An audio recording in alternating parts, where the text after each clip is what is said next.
Hello and welcome. Today I'm going to be telling the tale of the most traumatic experience of my entire life. This video serves as a warning to anybody exploring psychedelics, consciousness, spirituality, anything of that nature.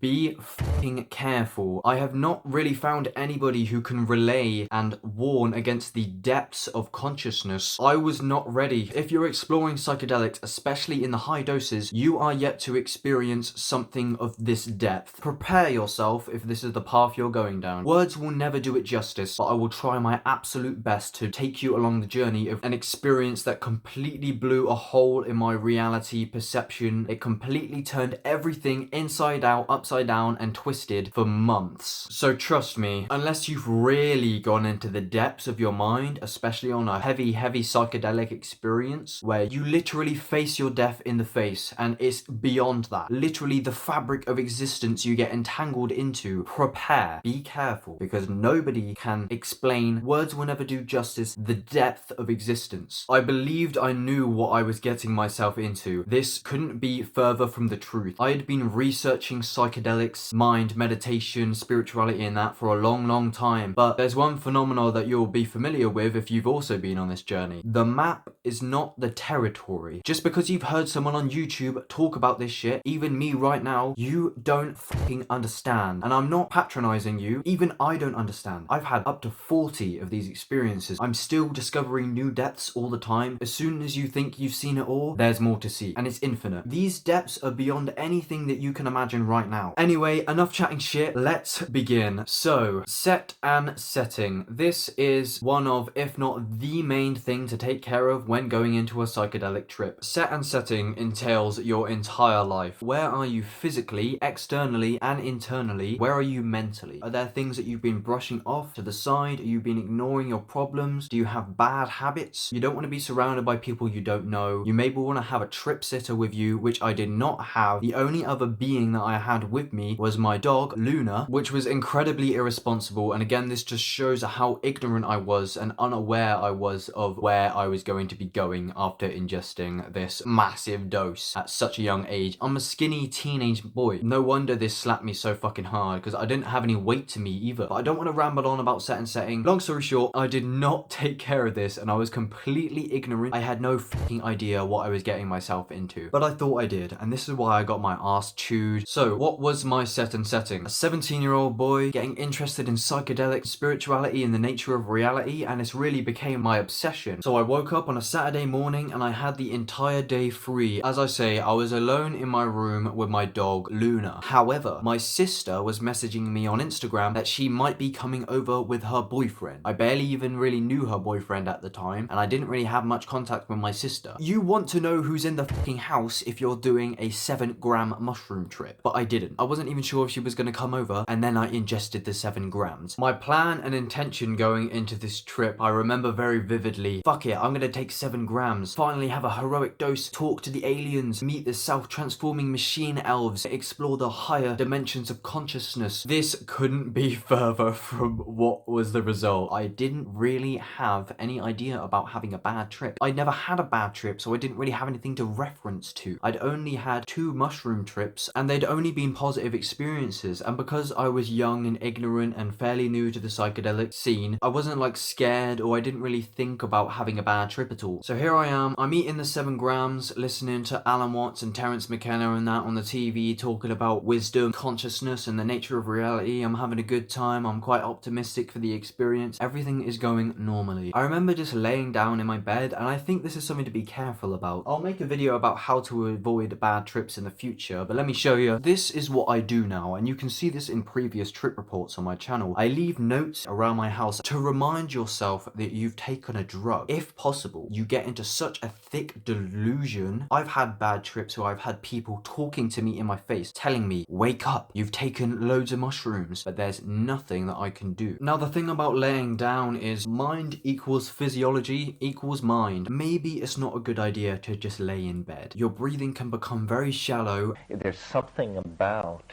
bad states of mind on psychedelics are very frequently, in my observation accompanied by shallow breathing. You know, when you thread a needle, everybody holds their breath. When we are really following our thought at the level of threading a needle, we stop breathing. If you're not paying attention, this can go on for minutes. This very shallow breathing, you know, you're not breathing, dude.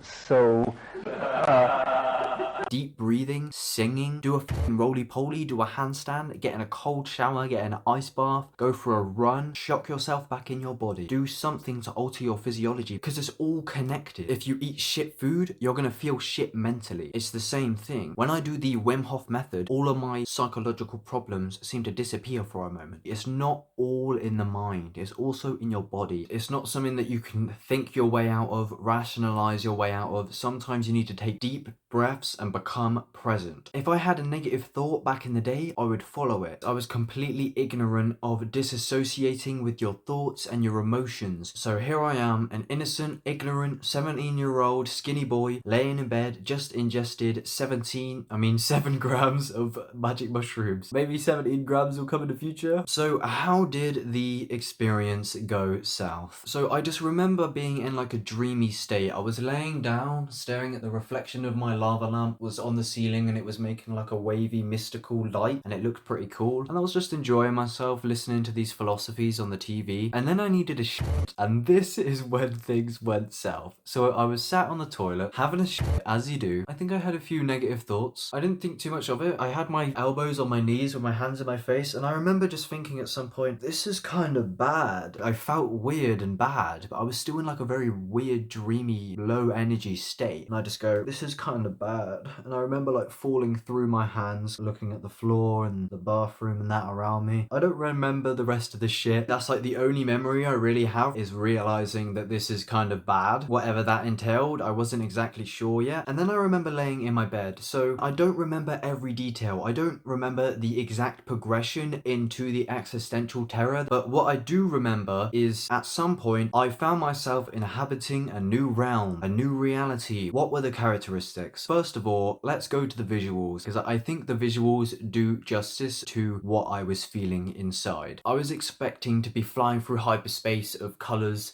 infinite geometry, and infinite beauty. This was absolutely the opposite of what happened. The most distinct one I remember is looking at my weed poster that has many diagrams of how to roll all different kind of joints, like cross joint and a super zoo, which is normally very vibrant, colorful, orange, yellow. It's got loads of pictures and text all over it. I looked at it, there wasn't any text or pictures on it. It was just a grey void that repeated into itself for infinity. What the fuck? It was scary. Even when I was tripping, I was looking at it like, what you expect from psychedelics is like vibrant colors and geometry, right? I literally basically got the opposite. My entire room seemed to lose color. Everything went really gray and dull, existential, and like repeated into itself. And I'll try and find images to describe that. Another thing is I threw up apple and mushrooms. For some reason I threw up in the fucking sink instead of the toilet, which was then a mission to clean up. It was just like a mess, as you would imagine a throw up would normally look like, but to me it was sacred geometry, a perfect flower of life. It looked beautiful. When my mates came over later, which we'll get to, I showed them my sick and I said, to you it just looks like nothing, but to me it looks like this.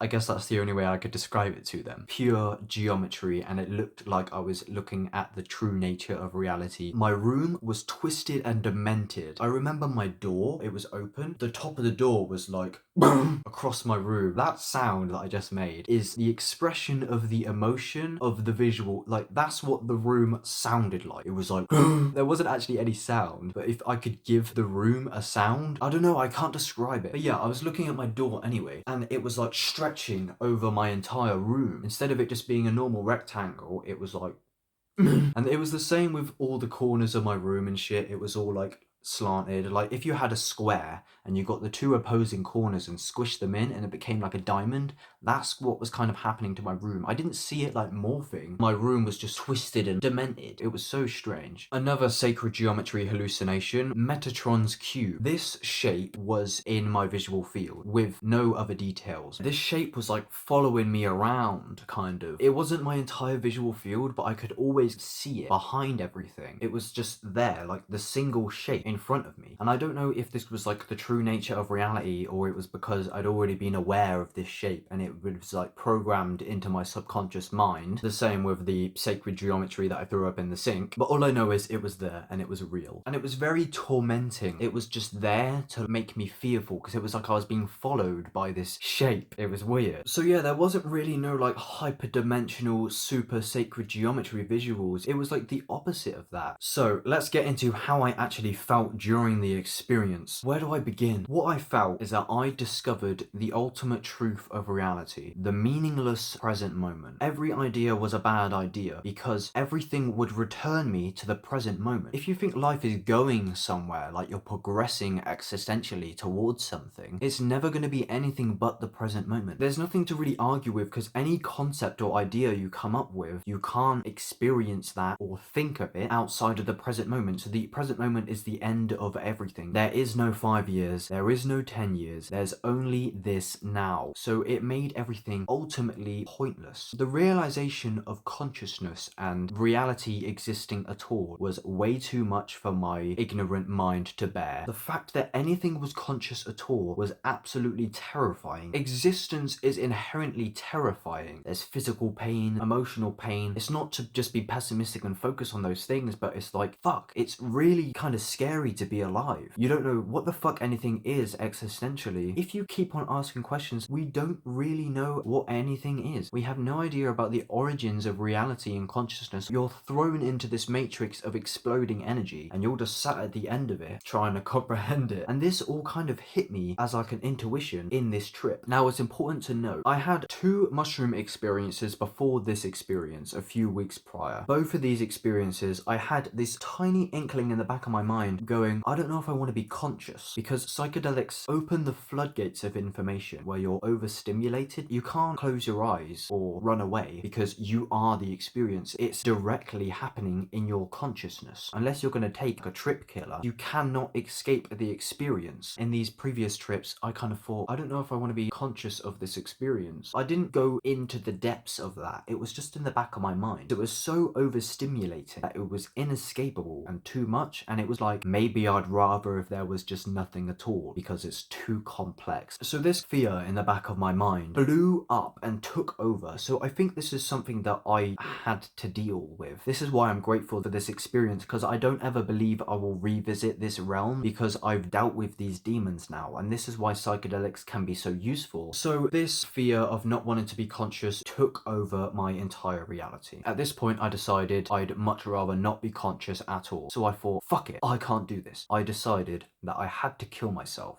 This was the end of my life for me. There was nothing else I could do. And I remember realizing this. So I was really depressed back in the day. I'd have a revelation in spirituality and self-help, and I'm feeling so great and optimistic about my life. I'm ready to meet the aliens and the entities and explore my new passion of psychedelia and the mind and spirituality. I take them, bang. What a shame. All of this that I wanted to do with my life. What a shame it has to end now. What a shame I've realised. It was very painful. It was at this point where things really kicked off. My reality got taken over by these tormenting songs, and I began to sing for hours. This is why I'm scared to take a high dose of psychedelics. If I get into this state again, who knows? I might be shouting, I might be singing, I might be running. I was not really conscious of the physical external world. I was laying in bed going,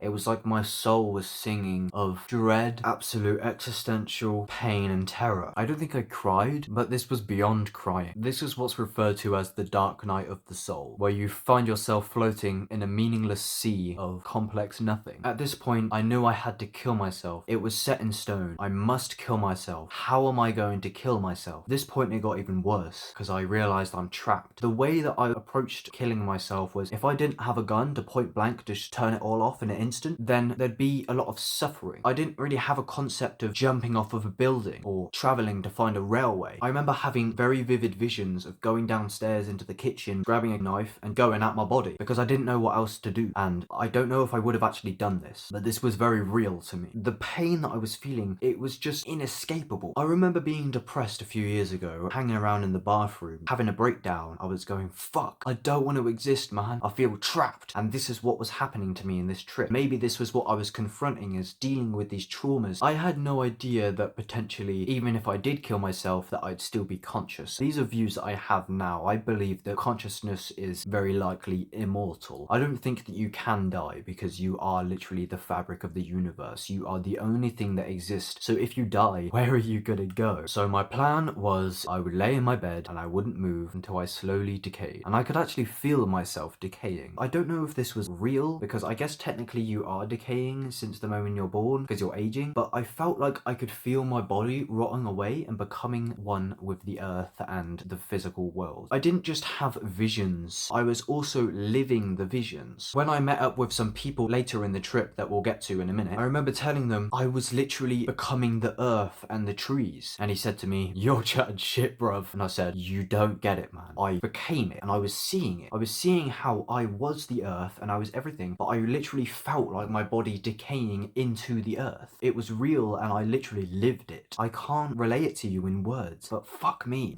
Stop right there, criminal scum. It's been a screen recording the whole freaking time. You have been in a holographic matrix simulation energy farm. Energy extraction matrix. That's where you've been the whole time. Couldn't you see the whole time, you sheeple? It was right in front of you the whole time, sheeple. Look how holographic and illusory your reality was the whole time. It was a simulation. Moo ha ha ha. Hello, it's future me. Like 2 months in the future. Keep in mind that while I was decaying, I was resisting it the whole time, and this is the number one thing you don't do. Psychedelics seem to attack people who want control in a sense. The number one advice you hear quite often is to let go, and I've had experiences, where the experience visually changes after I let go. That's the key, really. It shows you that you have no control, and if you try and hold on to who you think you are, you will time lapse and decay into infinity. It will just tear you apart. But if you let go, it can be very beautiful. Two sides to that coin, and you got to learn to go with the flow, and it's good to meditate on this stuff before you do it. In this trip, I needed a piss, as you do. I didn't go for a piss. I'm surprised I didn't piss myself, but I held it in for hours because there was no point in going to the toilet.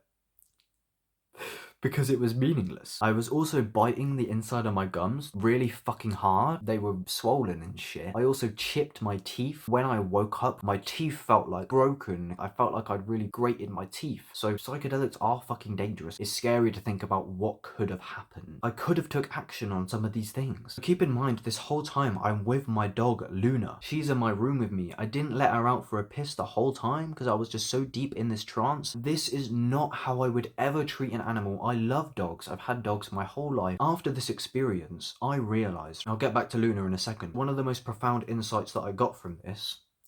It's too dark, it's lost focus. So I was laying down at one point and the sun had gone down. I remember looking out the window knowing that the sun going down means something, because I knew that my mum was going to be home from work at some point. But I couldn't comprehend the concept of my mum coming home. That's how alien everything became. I didn't understand the concept of my mum and work and her coming home and there being other conscious beings. And I was thinking about what would happen if she did came home, and I thought, well, I would just stare at her meaninglessly, because I remember actually thinking very distinctly, there's no point in me explaining to people how I feel because words are pointless, because it all just dissolves into the present moment. It felt like absolute truth that I was staring at, and even years after this I still feel like it is the same truth. It just depends if you're going to have a pessimistic view on it or not. I don't think reality is inherently pessimistic, but that's what I was confronting in this experience. It is kind of the same thing now. Even me talking to you here, and it's weird to think about as I'm doing it, is absolutely meaningless.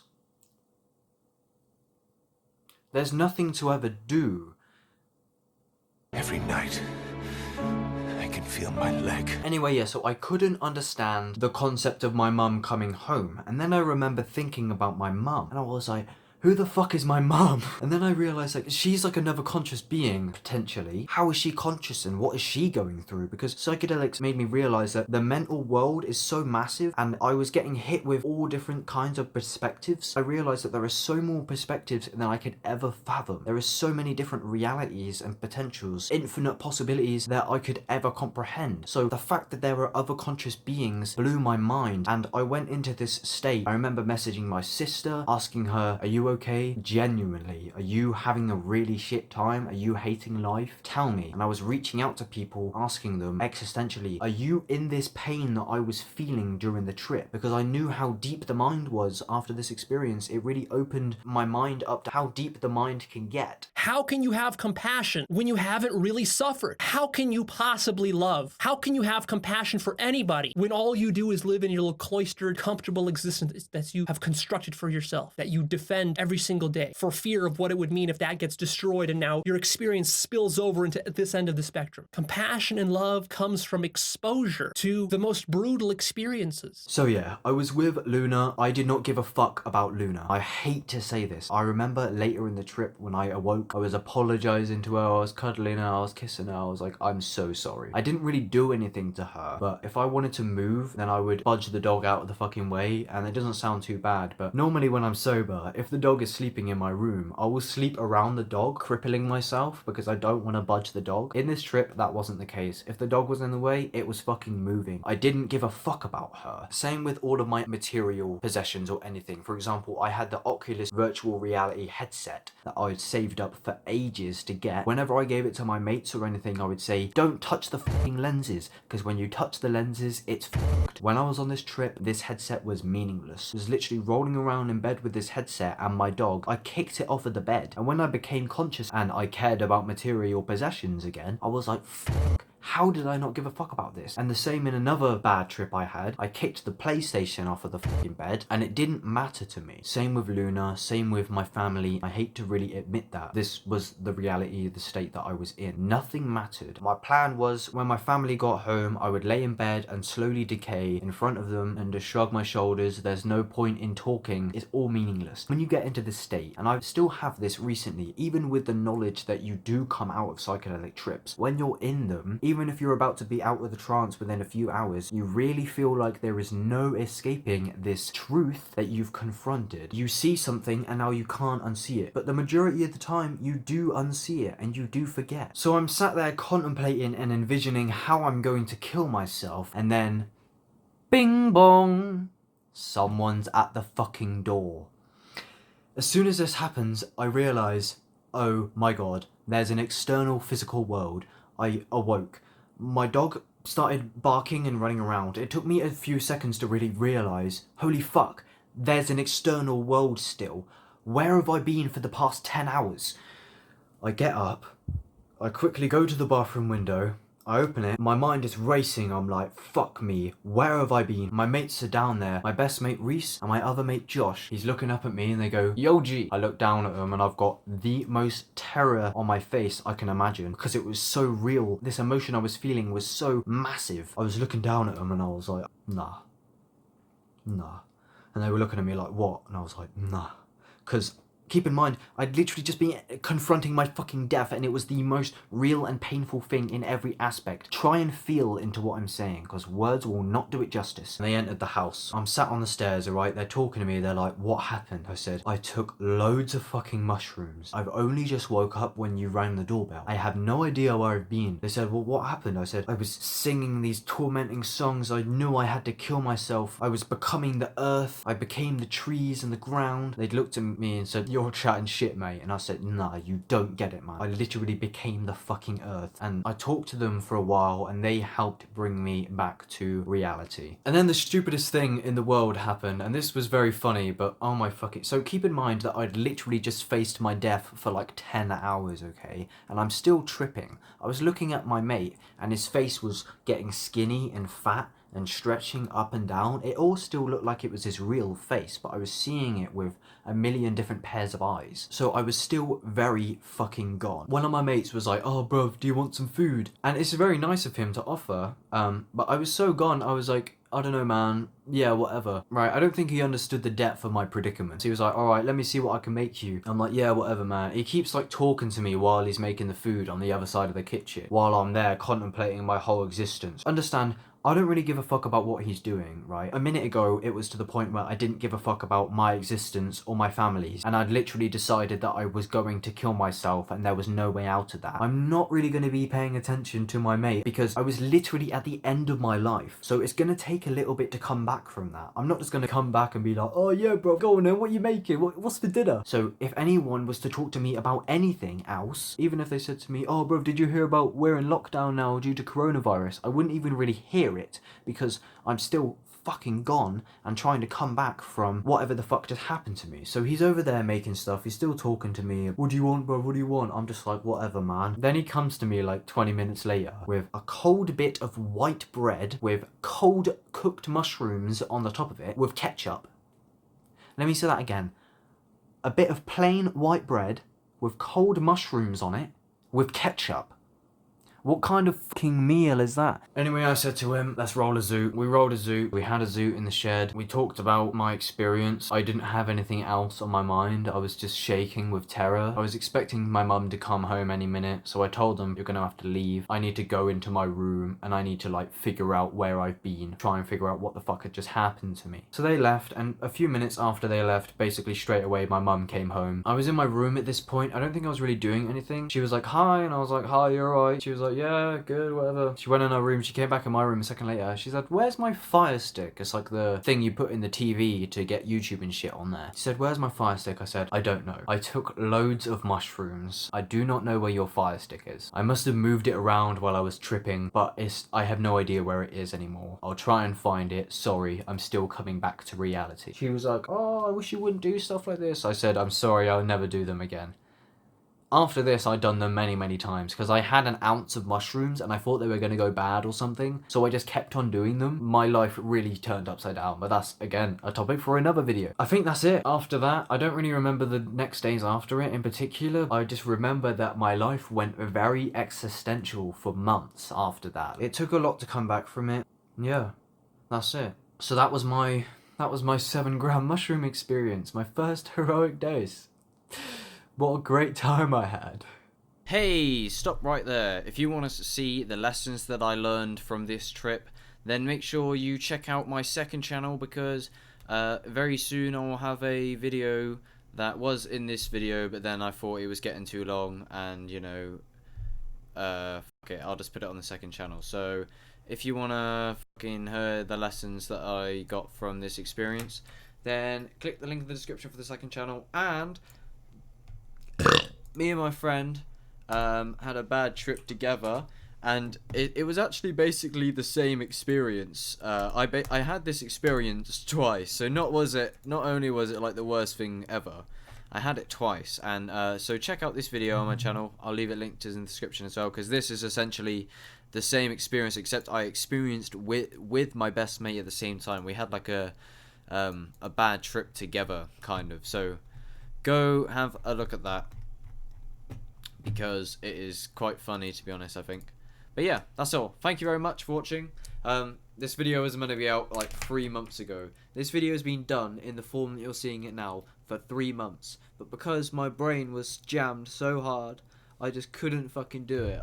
I literally crashed psychologically. But it's okay, because I'm feeling better now because of many reasons. But that's all. I hope you all live awesome and amazing lives. See you later.